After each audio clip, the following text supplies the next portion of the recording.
ఆనంద్, ఇక 2 రోజులు ఓ ఇంటి వాడివైపోతావు. అవును కదమ్మా.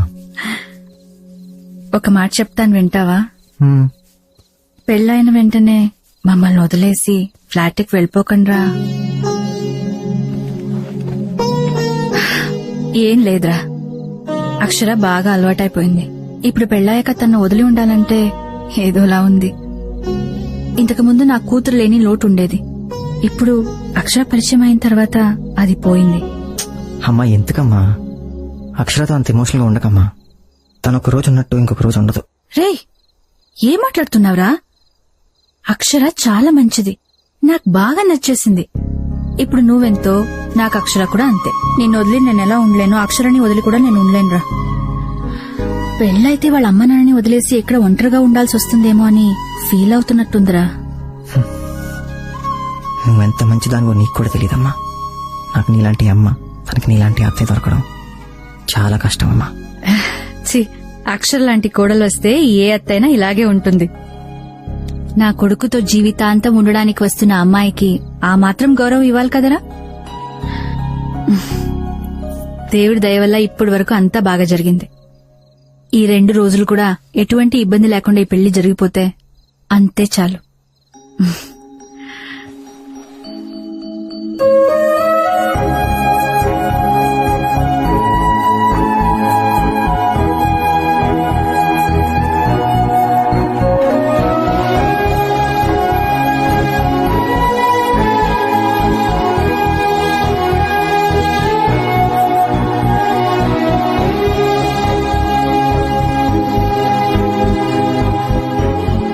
మాట్లాడాలి పర్సనల్ గా.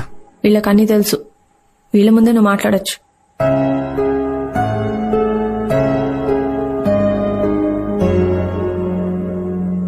గ్రేట్. సో చెప్పు. ఏం చెప్పాలి? ఏం చెప్పాలా? నాకు ఆన్సర్ కావాలి. ఏం డిసైడ్ చేశావు? ఇంకో 2 రోజుల్లో మన పెళ్లి. అరే అసలు ఏం జరుగుతుంది ఇక్కడ? గోరింటాకు పెట్టుకుంటున్నావు, చీరలు కొంటున్నావు, మంగళసూత్రం. అసలు విజయవాడ ఎందుకు వచ్చావు? Are you out of your mind? నీకు పెళ్లి చేసుకోవాలని లేదు, రైట్? నువ్వు ఆల్రెడీ డిసైడ్ అయిపోయావు, అవునా? ఆనంద్. ఏంటి ఆనంద్? నువ్వేం చేస్తున్నావా నీకన్నా అర్థం అవుతుందా? మన ఇద్దరు ఫ్యామిలీస్ ఈ పెళ్లి జరుగుతుందని ఎంత ఎక్సైటెడ్ గా ఉన్నారో చూస్తున్నావు కదా. ఇదిగో, పెళ్లి అంటే షాపింగ్లు చేయడం, వెడ్డింగ్ హాల్స్ బుక్ చేయడం కాదు.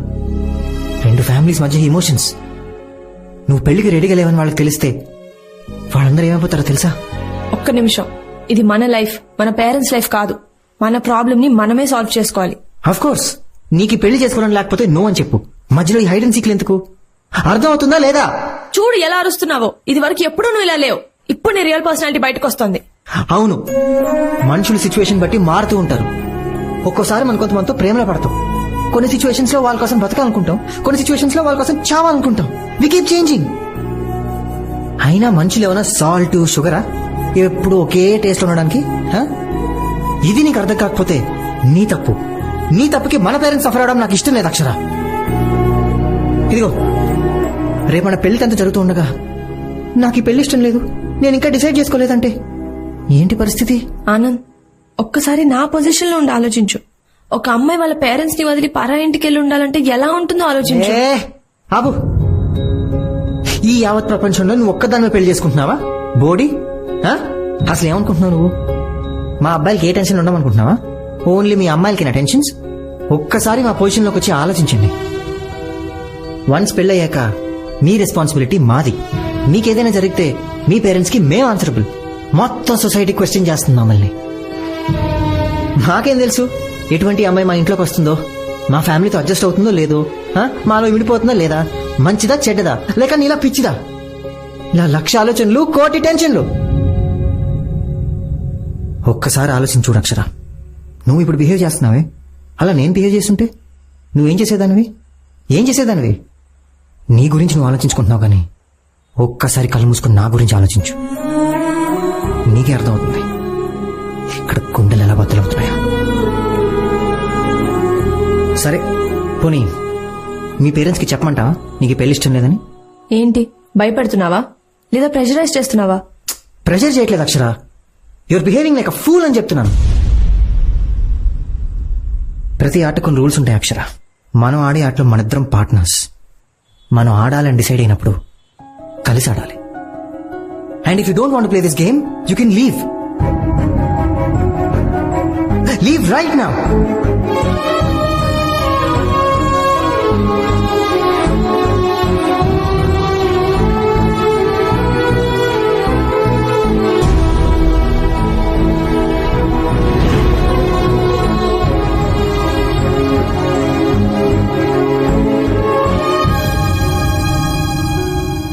ఓకే,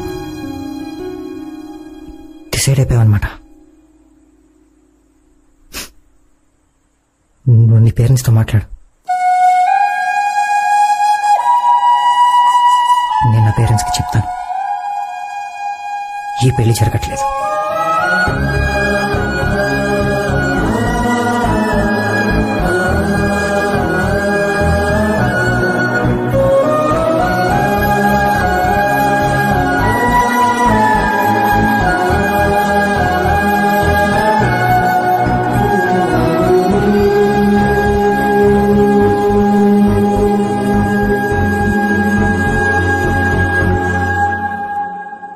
అక్షరా,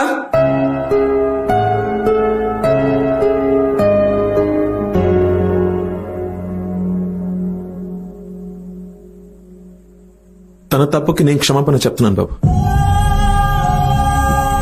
అంకుల్, మీరెందుకు సారీ చెప్తున్నారు? ఇది మీ తప్పు కాదు అంకుల్, మీరు సారీ చెప్పకూడదు. మా తప్పు కాకపోవచ్చు, కానీ మా కూతురు చేసింది కదా బాబు. లేదా ఆంటీ, యాక్చువల్లీ తన మిస్టేక్ కూడా కాదు. తను ముందే చెప్పింది మనం పెళ్లి చేసుకోవద్దు, ఇక్కడతో ఆపేద్దామని. తప్పు నాది కూడా ఉంది. తను ఓపెన్ గా వద్దని చెప్పినా నేనే కొంచెం ఓవర్ కాన్ఫిడెంట్ గా ఉన్నాను. తనని మళ్ళీ నా దారిలోకి తెచ్చుకోవచ్చు అనుకున్నాను, అంత సెట్ అయిపోతుంది అనుకున్నాను. కానీ నేను అనుకున్నంత ఈజీగా ఏది జరగలేదు. ఏమండి, ఏమైనా మాట్లాడండి. ఏం మాట్లాడమంటావే? మన మనసుకు దగ్గరగా ఉన్న వాళ్ళు దూరం అయిపోతూ ఉంటే ఆ ఫీలింగ్, ఆ బాధ ఎంతమందికి అర్థమవుతుందంటావు? తను ఒక్కడికి తప్ప. అసలేం మాట్లాడుతున్నారండి? అంతా దానిష్టమేనా? అదనుకున్నట్టే జరగాల? అసలు ఎందుకు ఎందుకు మనం దాని మాట వినాలి చెప్పండి. ఎందుకంటే మన చుట్టూన్న వాళ్ళు, ఈ సొసైటీ ఏమనుకుంటుంది అది నాకు అనవసరం, నాకు ఇంపార్టెంట్ కాదు. నా కూతురు ఏమనుకుంటుంది అది నాకు ఇంపార్టెంట్. ఆనంద్ తను తీసుకున్న డిసిషన్ తప్పో రైటో నాకు తెలియదు, కానీ తనని మాత్రం నేను ఒంటరిగా వదలలేను. తను తీసుకున్న డిసిషన్ ఏదైనా సరే నేను దానికే రెస్పెక్ట్ ఇస్తాను.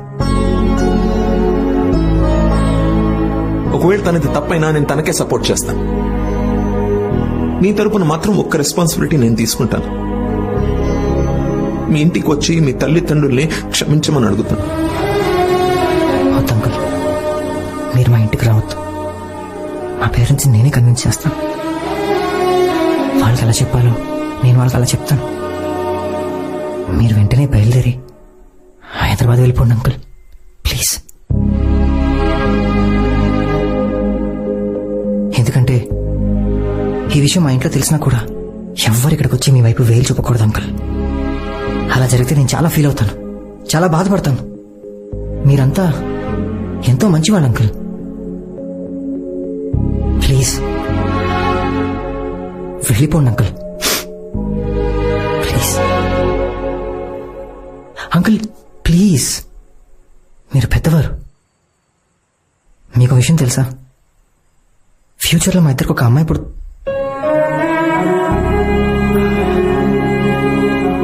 ఫ్యూచర్లో నాకు ఒక అమ్మాయి పుడితే తను ఇలాంటి డిసిషన్ తీసుకుంటే నన్ను నమ్మండి అంకుల్, నేను తనకి సపోర్ట్ చేస్తాను.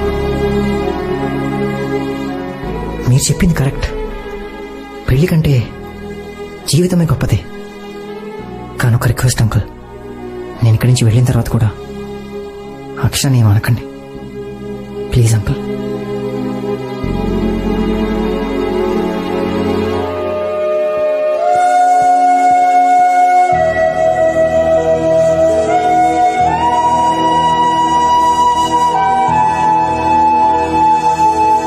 మనం హైదరాబాద్ బయలుదేరుతున్నాం.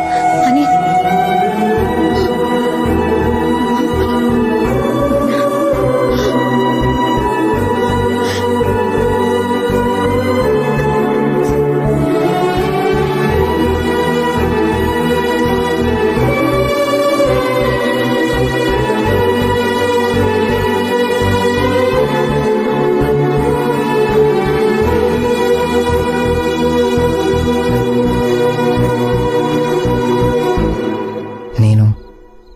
అక్షర. ఒక్క నిమిషం ఆనంద్.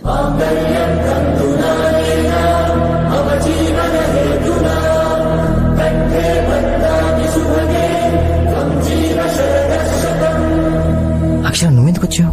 ఒక్క నిమిషం నేను మాట్లాడచ్చా? నా మాట విను, ఇక్కడి నుంచి వెళ్ళిపో. ఒక్క నిమిషం ఆనంద్.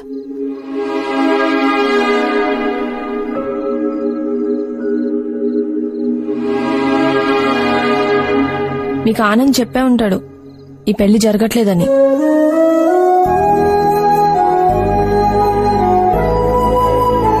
మేము హైదరాబాద్ బయలుదేరే ముందు మీ అందరితో మాట్లాడాలనిపించింది. నాకు సరిగ్గా గుర్తులేదు మా ఎంగేజ్మెంట్ కి ముందో తర్వాతో. నేను ప్రేమించిన ఆనంద్ ఇతను కాదేమో అనిపించింది.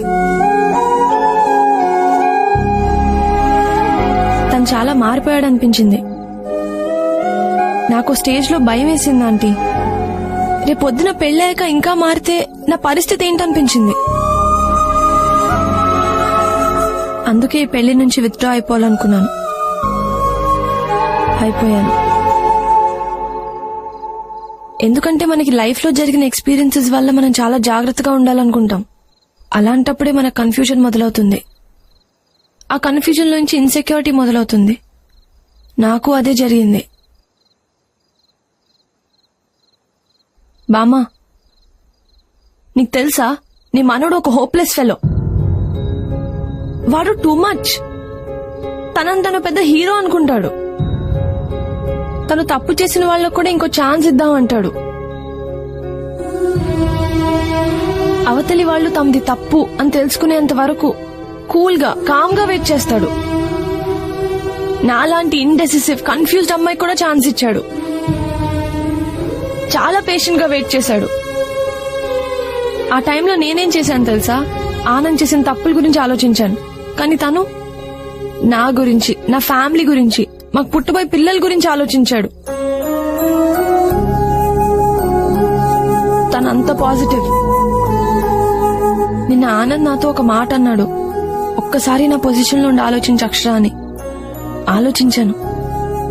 ఒక్క నిమిషం కూడా ఉండలేకపోయాను. నా మీద నాకే కోపం వచ్చింది.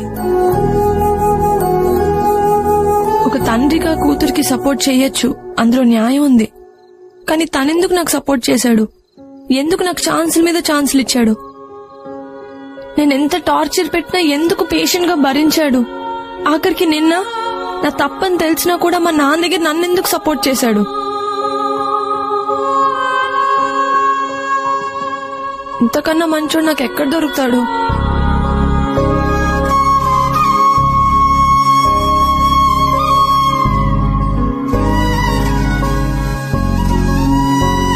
నేనేదన్నా తప్పు చేసినా సగంలో వదిలేసి వెళ్ళిపో.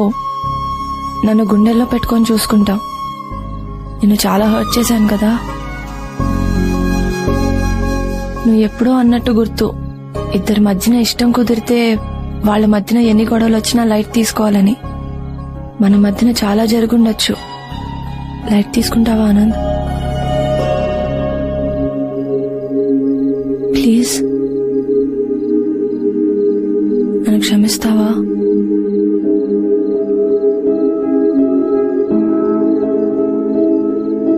నేను నీ అంత గొప్ప రైటర్ని కాదు, కానీ నాకు తోచింది చెప్తాను. చిలకలు ముద్దు పెట్టుకుంటే శబ్దం రావచ్చేమో, కానీ మన ఇద్దరి మధ్యన నిశ్శబ్దమే సంగీతం. నేను మాటే అవ్వచ్చు ఆనంద్, కానీ నువ్వు అందమైన పాట.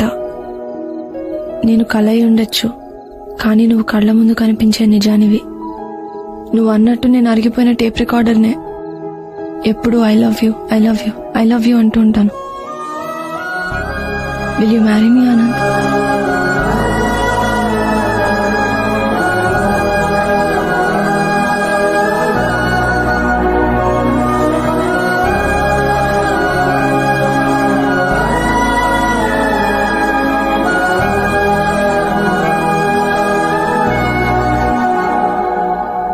It's a beautiful day.